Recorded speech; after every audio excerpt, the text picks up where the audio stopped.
المرسلين نبينا محمد وعلى آله وصحابته أجمعين ومن تبعهم بإحسان إلى يوم الدين أما بعد فإخواني في الدين وأخواتي في الله kaum muslimin wal muslimat yang saya cintai dan saya muliakan, rahimani wa rahimakumullah. Semoga Allah Azza wa Jalla senantiasa mencurahkan rahmatnya kepada kita sekalian.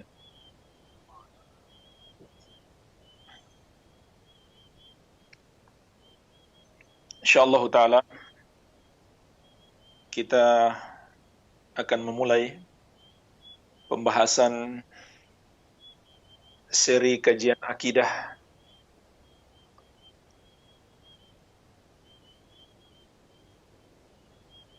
dan kita akan mulai dari kitab Thalathatul Usul wa Adillatuha, 3 landasan utama dan dalil-dalilnya.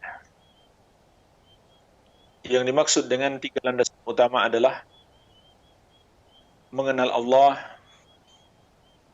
mengenal agamanya Islam, dan mengenal nabinya Muhammad sallallahu alaihi wasallam.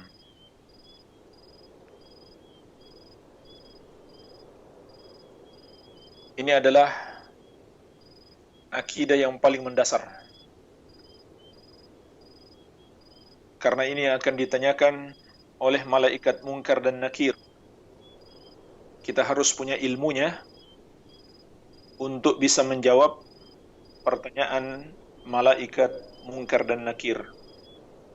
Man rabbuka, siapa Rabbmu? Wa ma dinuka, apa agamamu? Wa man nabiyyuka, dan siapa nabimu? Yang bisa menjawab hanyalah orang-orang yang beriman kepada Allah dan mengimani apa yang Allah wajibkan untuk diimani dengan keimanan yang benar. Dan keimanan yang benar itu adalah iman yang dibangun di atas dasar ilmu. Allah Subhanahu wa taala hanya akan menolong orang-orang yang beriman untuk bisa menjawab pertanyaan malaikat Munkar dan Nakir. Yuthabbitullahu alladhina amanu bil qawli tsabit fil hayatid dunya wa fil akhirah. Allah akan menguatkan orang-orang yang beriman dengan jawaban yang benar di kehidupan dunia dan di kehidupan akhirat. Maksudnya di kehidupan akhirat, di alam kubur. Allah berikan pertolongan kepada orang-orang yang beriman untuk bisa menjawab pertanyaan malaikat Munkar dan Nakir. Siapa Rabbmu? Apa agamamu? Dan siapa nabimu? Pertanyaan yang akan menjadi penentu apakah kita bahagia di kehidupan akhirat ataukah kita sengsara. Kalau kita bisa menjawab dengan benar, maka kita akan meraih kebahagiaan di kehidupan akhirat yang kekal abadi.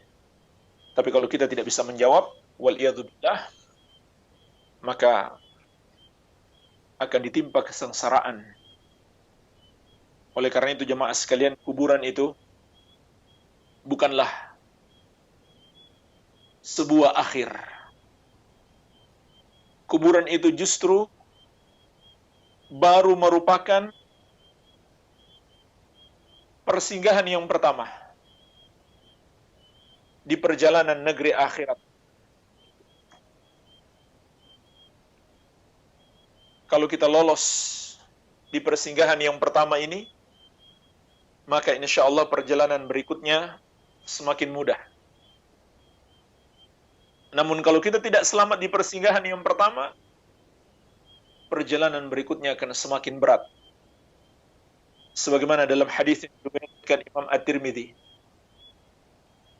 dari sahabat yang mulia Utsman bin Affan radhiyallahu taala anhu, Rasulullah sallallahu alaihi wasallam bersabda, "Innal qabra awwalu manazilil akhirah.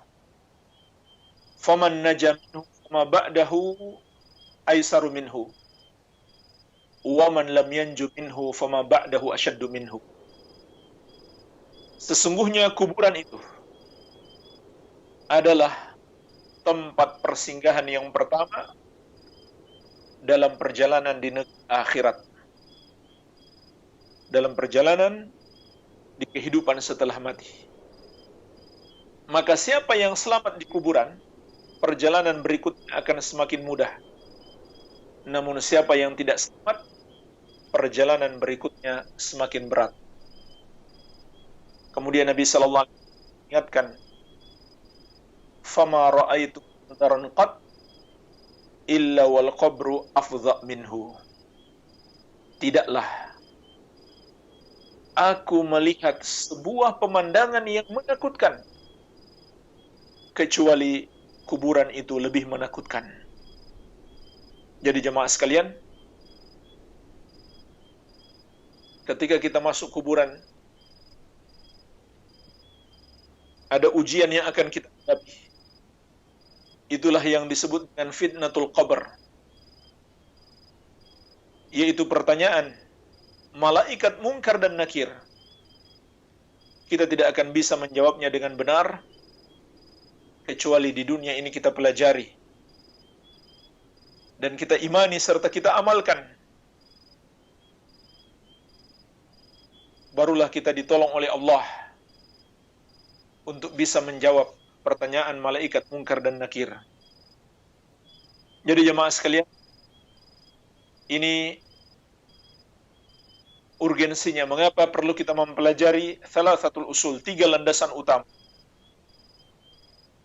Dan ketahuilah, semua permasalahan akidah dibangun di atas 3 landasan utama ini. Semua permasalahan akidah dibangun di atas 3 landasan utama ini. Maka semakin penting kita pelajari dengan baik agar kita memiliki akidah yang benar dan keyakinan yang kuat. Dan ketahuilah jemaah sekalian, mendekatkan diri kepada Allah Azza wa Jalla dengan akidah yang benar adalah sebesar-besarnya bentuk pendekatan diri kepada Allah Subhanahu wa taala. Jadi kita mempelajari akidah yang benar bukan sekedar menambah wawasan atau menambah ilmu pengetahuan. Tetapi dengan akidah yang benar kita mendekatkan diri kepada Allah Subhanahu wa taala. Jadi inilah intinya. Orang yang memiliki akidah yang benar, dengannya dia mendekatkan diri kepada Allah. Dengan ibadah hati, yaitu akidah yang benar, yang sesuai petunjuk Al-Quran dan Sunnah, dan pemahaman Ahlus Sunnati wal Jamaah. Dan ketahuilah jemaah sekalian,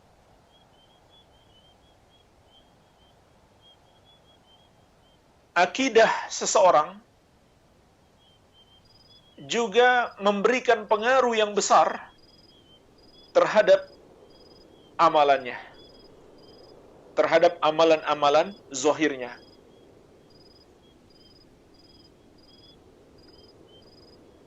Diterima atau tidaknya amalan zahir itu juga sangat bergantung pada akidah seseorang. Begitu pula kualitas amalannya. Baik atau tidak juga sangat bergantung pada akidahnya.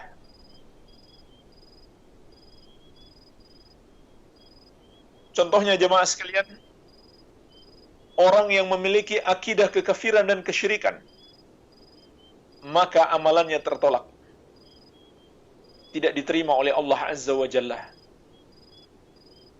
Sebagaimana Allah ingatkan, "Law asyraku lahabita anhum ma kanu ya'malun." Andai mereka berbuat syirik, terhapuslah amalan yang mereka kerjakan. Begitu pula akidah yang menyimpang, dapat menghapuskan amalan atau mengurangi kesempurnaannya.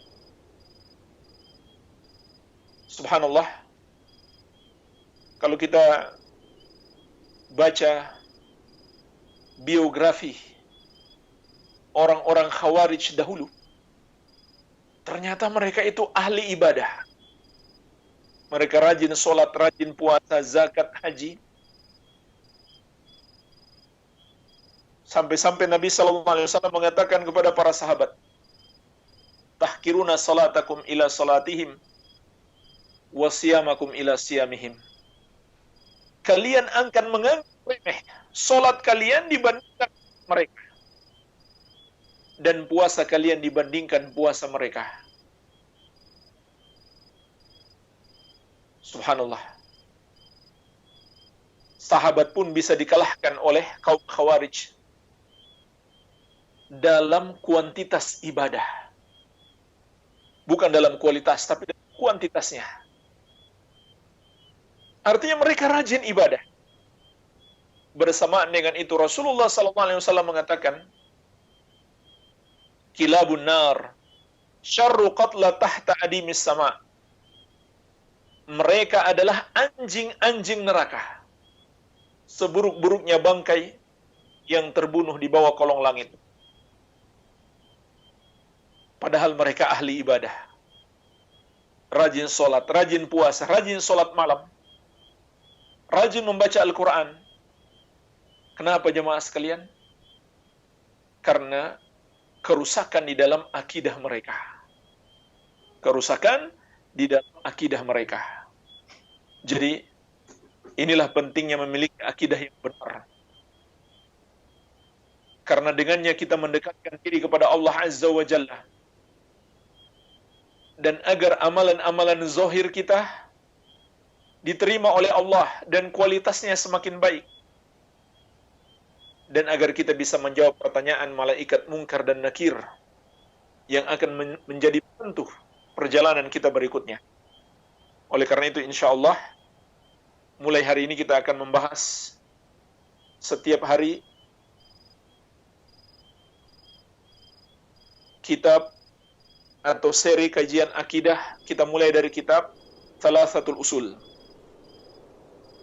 3 landasan utama. Penulis rahimahullahu ta'ala memulai kitabnya dengan basmalah, yaitu ucapan Bismillahirrahmanirrahim. Maka ketahuilah jemaah, memulai aktivitas kita dengan basmalah ada beberapa manfaat yang akan kita dapatkan. Yang pertama adalah untuk meneladani Al-Quran dan Sunnah. Para ulama memulai kitab-kitab yang mereka tulis dengan basmalah untuk meneladani Al-Quran dan Sunnah. Al-Quranul Karim dimulai dengan basmalah. Bahkan setiap surat dalam Al-Quran dimulai basmalah. Ucapan Bismillahirrahmanirrahim. Kecuali surat At-Taubah. Sebagian ulama mengatakan hakikat surat At-Taubah lanjutan dari surat sebelumnya, yaitu surat Al-Anfal, sehingga tidak disebut lagi Bismillah padanya atau basmalah. Iya. Kemudian surat-surat Rasulullah SAW beliau tulis juga memulai dengan basmalah. Seperti surat beliau kepada Heraklius, penguasa Romawi ketika itu.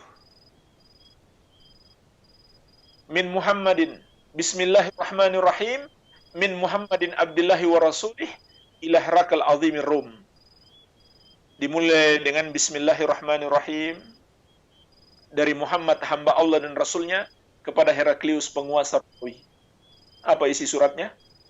Mengajak Heraklius masuk Islam. Inilah di antara cara dakwah Nabi SAW melalui surat. Dan ini di antara tugas kepala daerah untuk berdakwah kepada kepala-kepala negara di negeri yang lain. Ini diantara yang dilakukan oleh Rasulullah Sallallahu Alaihi Wasallam. Iya. Jadi surat beliau dimulai dengan basmalah juga. Begitu pula surat Nabi Sulaiman. Sebagaimana Allah sebutkan dalam Al-Quran tentang kisah Ratu Saba yang dikirimi surat oleh Nabi Sulaiman. Isinya pun sama. Mengajaknya masuk Islam. Innahu min Sulaiman wa innahu bismillahirrahmanirrahim. Kata Ratu Saba, Allah sebutkan dalam Al-Quran, sesungguhnya surat itu dari Sulaiman, dan sesungguhnya surat itu dimulai dengan Bismillahirrahmanirrahim. Jadi, para ulama menulis kitab-kitab dimulai dengan basmalah untuk meneladani para nabi dan rasul alaihimussalatu wassalam. Faidah berikutnya, mulai dengan basmalah untuk semua aktivitas kita demi mendapatkan pertolongan Allah. Karena bismillah itu artinya asta'inu billah, aku mohon pertolongan kepada Allah. Huruf ba yang terdapat dalam bismillah itu disebut ba'ul isti'anah. Huruf ba yang maknanya untuk minta pertolongan. Maka ini pun mengingatkan kita bahwa hamba selalu butuh pertolongan Allah Azza wa Jalla dalam setiap sisi kehidupan kita. Oleh karena itu jemaah sekalian, di kesempatan ini juga inginkan menghadapi hari-hari yang kita lalui ini, tidak mungkin kita bisa lepas dari berbagai macam musibah dan malapetaka. Dari wabah penyakit corona atau virus COVID-19 atau dari bahaya apapun, melainkan dengan pertolongan Allah Subhanahu wa taala. Oleh karena itu hendaklah kita lebih bersungguh-sungguh dalam memohon pertolongan kepada Allah di hari-hari ini. Dan di antara doa Rasulullah sallallahu alaihi wasallam, Ya Hayyu Ya Qayyum birahmatika astaghitsu aslih li sya'ni kullahu wa la takilni ila nafsi tarfata ain. Ya Allah yang maha hidup lagi maha berdiri sendiri serta terus-menerus mengurus makhluknya, dengan rahmat-Mu aku memohon pertolongan. Perbaikilah segala urusanku. Dan jangan Engkau tinggalkan aku sendiri tanpa mendapatkan pertolongan dari-Mu, walaupun hanya sekejap mata. Jadi jemaah sekalian, walaupun hanya sekejap mata, kita tidak boleh lepas dari pertolongan Allah Azza wa Jalla. Kita butuh pertolongan Allah. Kalau Allah menolong kita, maka kita akan selamat. Kalau tidak, maka kita akan binasa. Jadi, hendaklah kita benar-benar bermohon pertolongan kepada Allah di hari-hari ini. Ini hikmah yang bisa kita petik dari Bismillah. Begitu juga kata para memulai aktivitas kita dengan basmalah, dengan menyebut nama Allah, adalah untuk mencari berkah, untuk mencari keberkahan. Karena tidak diragukan lagi, nama-nama Allah adalah nama-nama yang penuh berkah. Oleh karena itu Allah berfirman, Walillahil asma'ul husna fad'uhu biha. Dan hanya milik Allah nama-nama yang maha indah. Maka berdoalah kalian dengan menyebut nama-nama Allah tersebut. Dan di antara hadis yang menunjukkan keberkahan nama Allah, sebuah hadis yang diriwayatkan Imam At-Tirmidzi dari Usama bin Umair radhiyallahu anhu. Beliau menceritakan, aku pernah dibonceng oleh Rasulullah sallallahu alaihi wasallam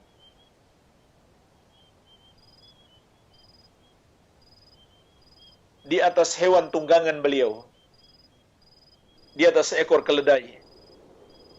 Kemudian keledai itu tergelincir. Maka aku pun berkata, ta'isa syaitan, celaka setan.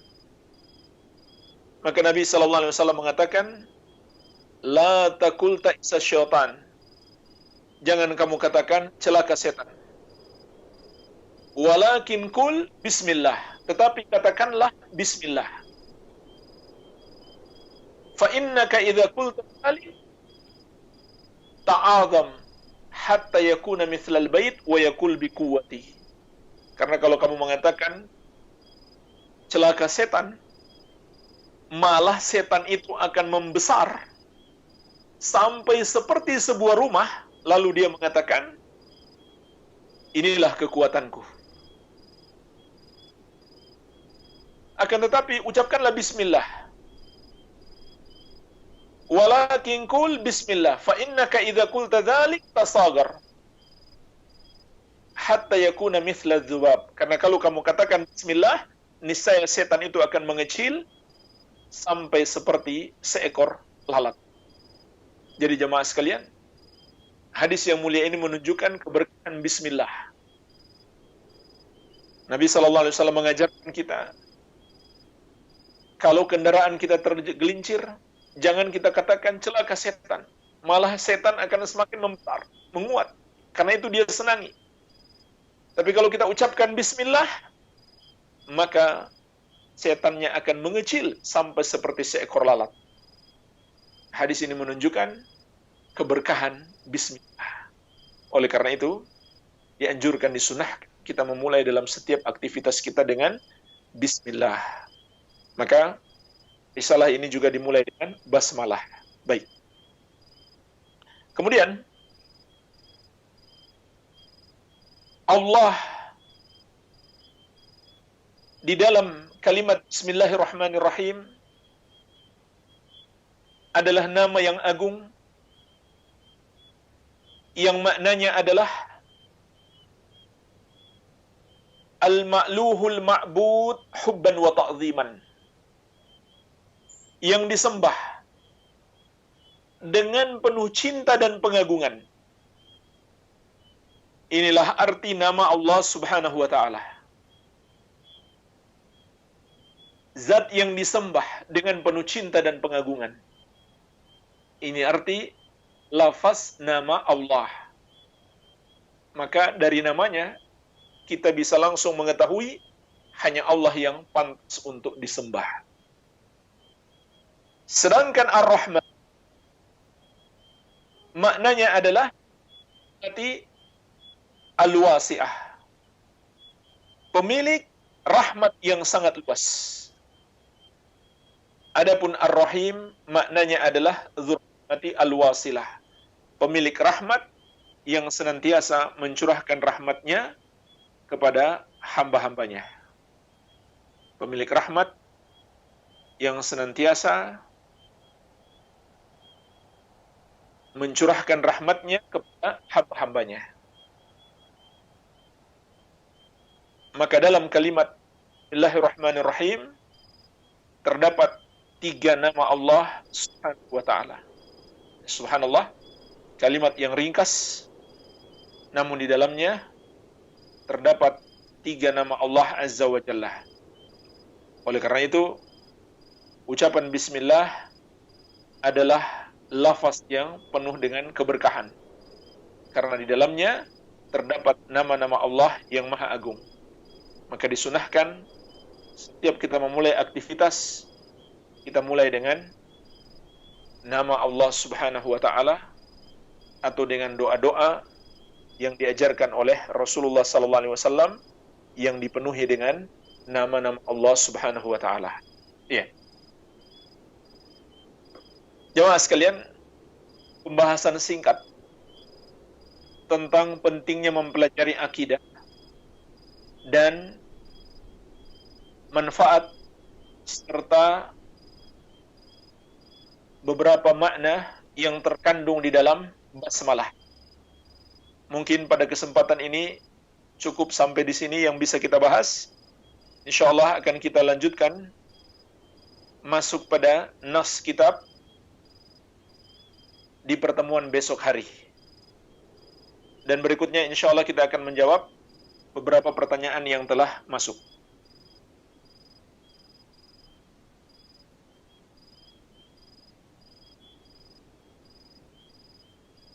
Kalau ada pertanyaan, silahkan dikirimkan ke nomor admin, yaitu nomor admin Kebayoran Mengaji atau Kajian Kebayoran. Jika ada pertanyaan, silahkan kirim ke nomor admin Kajian Kebayoran. Baik.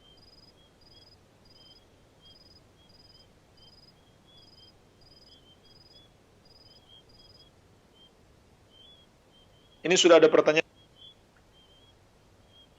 Bismillah.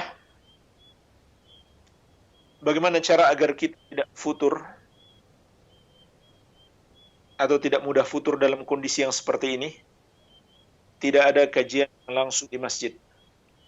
Karena kalau semakin lemah, ada aja gangguan yang datang.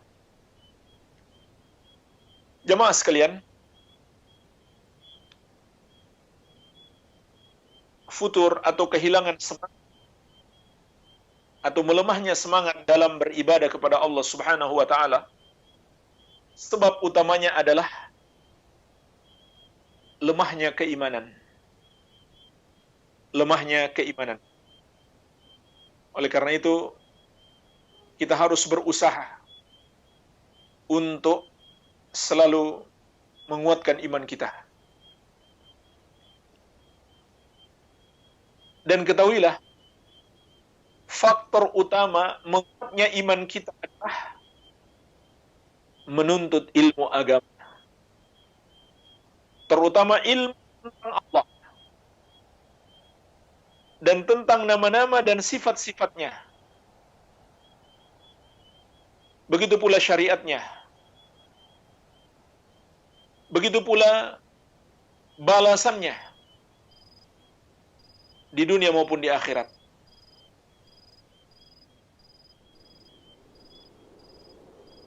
Maka kalau kita belajar tentang Allah, keimanan kita kepadanya akan semakin kuat. Semakin kita mengenal Allah, keimanan kita akan semakin kuat.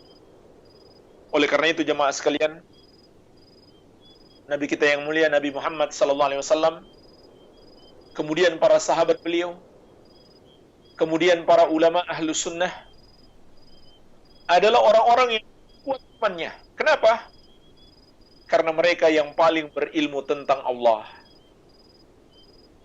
Dan Allah berfirman, innama yakhshallaha min ibadihi al-ulama, hanyalah yang takut kepada Allah dari hamba-hambanya itu para ulama, yaitu orang-orang yang berilmu tentang Allah. Sebagaimana kata Ibnu Abbas radhiyallahu taala anhu, ay al-ulama'u billah. Maksudnya adalah orang yang berilmu tentang Allah Subhanahu wa taala. Iya. Jadi ini yang pertama, ilmu agama. Dan manfaatkanlah hari-hari yang kita lalui untuk terus menuntut ilmu. Walaupun tidak hadir di majelis. Bisa dengan mendengarkan kajian atau mengikuti kajian online. Bisa pula membaca buku-buku para ulama. Maka itu juga termasuk sarana menuntut ilmu. Makanya di dalam hadis Nabi sallallahu alaihi wasallam mengatakan, man salaka tariqan, barang siapa menempuh satu jalan. Di sini beliau menyebut dalam bentuk umum satu jalan. Artinya jalan apapun bisa untuk sampai kepada ilmu. Tidak harus menghadiri majelis ilmu. Walaupun itu lebih afdal. Menghadiri majelis ilmu itu lebih afdal. Tetapi jalan menuntut ilmu itu banyak. Kalau kita berusaha, berjuang untuk mengisi hari-hari ini dengan menuntut ilmu, maka insya Allah Allah akan berikan manfaat kepada kita.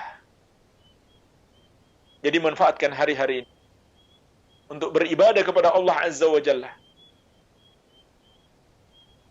Dan seharusnya jemaah sekalian, di hari-hari seperti ini, kita lebih semangat lagi ibadah. Kita lebih semangat lagi melakukan ibadah. Karena kita sedang menghadapi musibah dan malapetaka.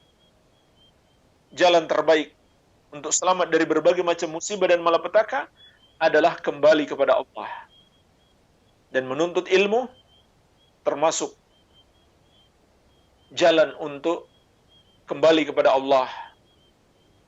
Untuk memperbanyak ibadah dengan menuntut ilmu. Iya. Begitu pula berusaha menghafal. Ini kesempatan. Menuntut ilmu itu bukan hanya mendengar kemudian hilang begitu saja. Hendaklah dihafalkan.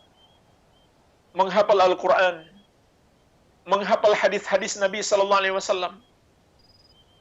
Ini manfaatkan waktu kita. Waktu kita di rumah ini, manfaatkan sebaik-baiknya untuk belajar, terutama menghafalkan ilmu. Ini juga akan memberikan pengaruh besar terhadap keimanan kita. Karena semua yang kita pelajari jamaah sekalian pada hakikatnya akan terlupakan. Atau akan hilang, kecuali yang sudah kita hafal. Semua yang kita pelajari akan hilang, kecuali yang sudah kita hafal. Jadi, manfaatkan waktu untuk belajar di rumah, dan juga manfaatkan untuk menghafalkan ilmu. Menghafalkan Al-Quran, menghafalkan hadis-hadis Nabi Sallallahu Alaihi Wasallam. Ini termasuk faktor terbesar dalam menguatkan keimanan kita. Kemudian berdoa. Berdoa kepada Allah Subhanahu wa Ta'ala. Memohon istiqamah. Nabi kita yang mulia Sallallahu Alaihi Wasallam, orang yang paling istiqamah, orang yang paling kuat keimanannya. Beliau pun masih mengajarkan kepada kita doa. Dan termasuk doa yang paling sering dibaca oleh Nabi Sallallahu Alaihi Wasallam. Allahumma ya muqallibal qulub, tsabbit qalbi ala dinik. Ya Allah, yang bolak-balikan hati, kuatkan hatiku di atas agamamu. Subhanallah. Jadi jemaah sekalian, iman kita semakin kuat, ibadah kita semakin rajin, adalah dengan cara kita memperbanyak doa kepada Allah, memohon pertolongan Allah. Doa disertai dengan harapan yang besar, dan juga disertai dengan tawakal kepadanya, bergantung hati kepadanya. Maka insyaallah ta'ala dengan itu Allah menolong kita. Iya.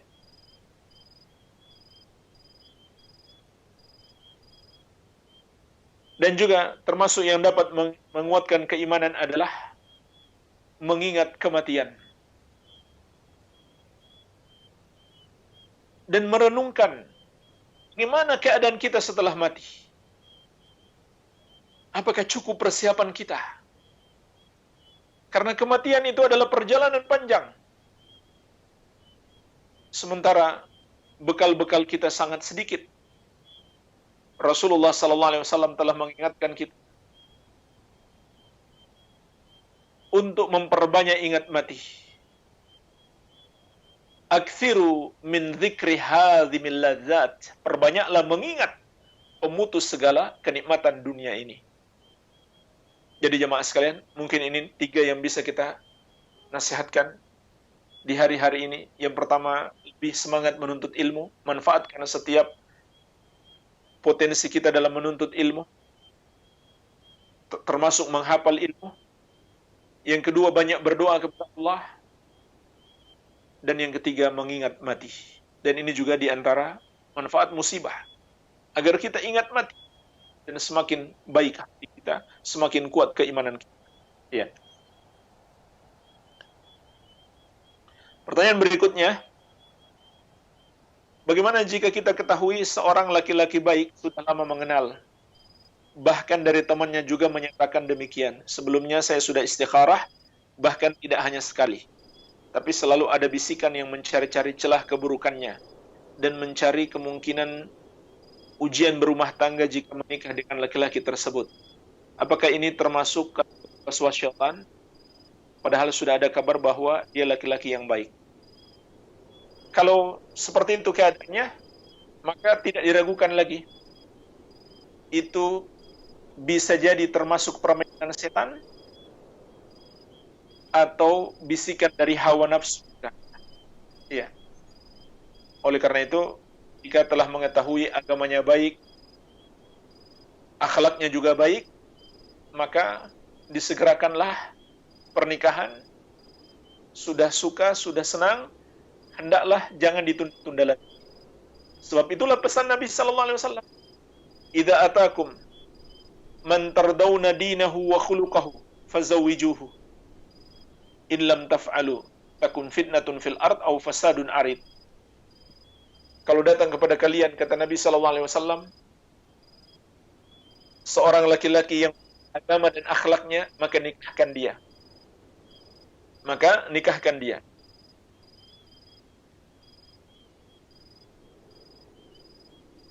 Kalau kalian tidak melakukannya, akan terjadi fitnah di muka bumi dan kerusakan yang luas. Jadi ini pesan Nabi sallallahu alaihi wasallam. Apabila memang sudah baik agamanya, begitu akhlaknya, segera untuk menikah. Dan bagaimana masa depan itu serahkan kepada Allah Azza wa Jalla. Bertawakal kepada Allah. Bukankah Allah telah berjanji, "Wa may yattaqillaha yaj'al lahu makhraja wa yarzuqhu min haitsu la yahtasib wa may yatawakkal 'ala Allahi fa huwa hasbuh."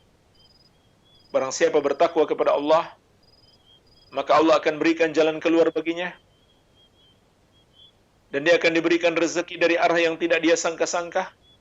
Dan barang siapa yang bertawakal kepada Allah, maka cukuplah Allah sebagai penolongnya. Jadi, kalau sudah baik agama dan akhlaknya, maka terimalah. Kalau sudah suka, apalagi sudah istikharah, dan bertawakal kepada Allah Subhanahu wa ta'ala. Serahkan kepada Allah bagaimana masa depannya. Iya. Oleh karena itu, Nabi sallallahu alaihi wasallam memberi bimbingan kepada kita dalam menghadapi setiap permasalahan hidup kita. Beliau mengatakan, "Al-mu'minul qawi khairun wa ahabbu ila Allah minal mu'minid dha'if wa fi kullin khair." Orang mukmin yang kuat itu lebih baik dan lebih dicintai oleh Allah daripada mukmin yang lemah. Namun pada keduanya ada kebaikan. Perhatikan jemaah sekalian. Jadilah orang mukmin yang kuat. Kuat hatinya, kuat tekadnya. Dan itu semuanya berasal dari kekuatan iman. Kuat dia bertawakal kepada Allah. Kemudian perhatikan lanjutan hadisnya.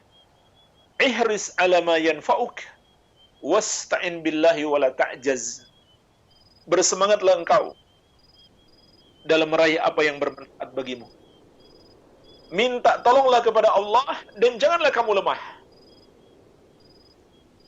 Jadi ini pesan Nabi sallallahu alaihi wasallam. Semangat, minta tolong kepada Allah dan jangan lemah. Ini berlaku untuk setiap urusan-urusan kita. Walhamdulillah jemaah sekalian, kita bahas di kesempatan ini. Tidak lama lagi masuk waktu maghrib. Kita cukupkan sampai di sini. Insyaallah kita lanjutkan pembahasan kitab ini pada besok hari di waktu yang sama. Semoga Allah memberikan pertolongan kepada kita semuanya. Wabillahi taufiq. Subhanakallahumma wabihamdik. Asyhadu an la ilaha illa anta astaghfiruka wa atubu ilaik. Wa sallallahu ala nabiyyina Muhammadin wa alihi wasallam. Wa akhiru da'wana alhamdulillahi rabbil alamin. Wassalamualaikum warahmatullahi wabarakatuh.